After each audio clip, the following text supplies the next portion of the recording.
In today's video, I'm going to show you how to get WooCommerce on WordPress so you can turn your website into a fully functional online store.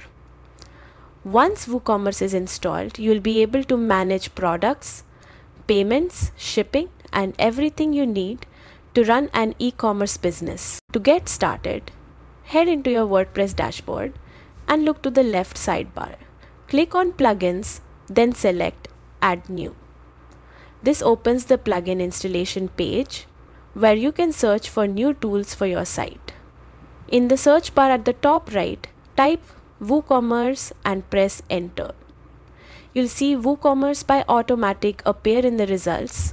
This is the official plugin, so make sure you select that one. Click Install Now, and WordPress will download everything needed.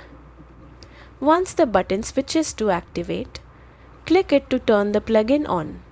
Activation is the key step that enables all WooCommerce features inside your site. Right after activation, WooCommerce will launch its setup wizard. This wizard walks you through essential store settings like your business location, currency, shipping, and payment methods. Take a moment to review each option so your store is configured exactly the way you want. And that's it. WooCommerce is now installed, activated, and ready to help you build your online store. If you found this guide helpful, make sure to like and subscribe for more WordPress and WooCommerce tutorials.